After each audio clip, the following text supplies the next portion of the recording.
So I figured I would close with some comments, and you don't need to look at me, so I just thought I would have the book that I've been talking about um, in case anyone's interested in getting a copy of it. You've got all the information there. Anyways, one story about Preston Pittman, I heard this on an interview with him, which is why I kind of thought, I should find out about this guy. He was talking about a turkey hunt that he had done. He was watching some birds, or a bird in particular, and the bird was on schedule every day coming through the field and through a cow field. And he would press him to go out and hunt, and the bird wouldn't come in. The bird just would not come close. Anyways, he could not figure it out, and being a champion caller that he is, he was pretty sure it wasn't his calling. So what he did was the next time he went out, he walked through some cow poop, and he made sure that he had cow poop enough to stink himself up. Went back to where he was sitting, and what happened was, even though the turkeys don't have a sense of smell, the cows do. And the cows would generally move around into the field, but when Preston Pittman was there, they wouldn't come. When he put some cow poop on them, the cows came over, then the bird came into pattern as on pattern, and he was able to harvest the bird. Now, not what he was saying was that you should cover yourself with cow poop when you go hunting, but what you should do is think about what's different. What's making it different that the bird wouldn't come in? And that just gave me a whole pile of things to think of, and hence I went and bought his book. A couple things about running and gunning I wanted to mention that's a technique where you're going to be walking through the bush and calling, listening for the birds, and when there's a bird, you're either going to go to the bird or do some setting up. One very important thing to do when you are calling and walking through the bush, because you necessarily can't see the birds and they camouflage very well, is when you call, always make sure you have a setup tree within your sight. Reason I say that is one morning I got up late, was kind of grumpy. I decided I was going to go in to where I was going to start hunting, but I was still grumpy. Anyways, on my way walking in the bush, I started to do some calling. Right away, I had gobblers very close, responding.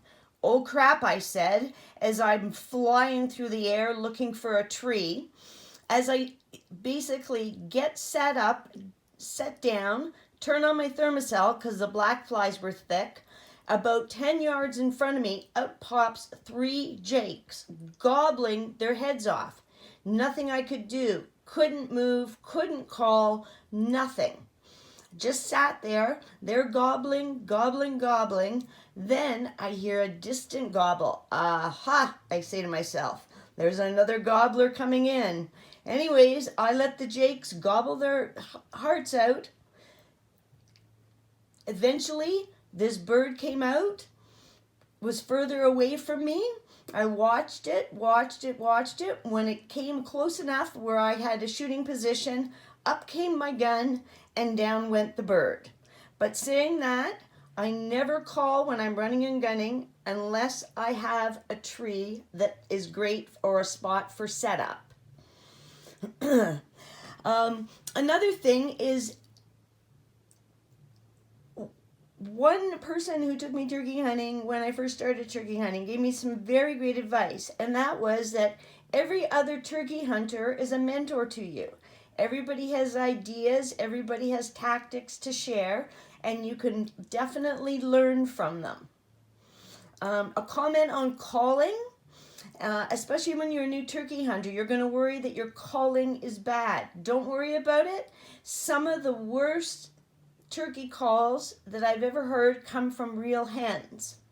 Saying that, if you're doing a calling sequence and all of a sudden you have a crappy note, don't stop, continue. If you stop, that's something strange for the bird. If you continue, Tom's just going to think, oh yeah, that's the broad with the lousy sounding, or the crappy hen. Another thing, for calling. If you're calling and toms aren't coming in, but you're hearing hens, mimic the hens, call back to the hens. There's nothing that gets a hen going more than is another hen she can't see. Very, very good opportunity. That hen's going to come in and want to scrap with you, and the boys will follow. Just like it is when there's a bar fight between two girls, the guys are right in there watching. So that's a technique that works. And definitely, we've used it and we've been successful using it.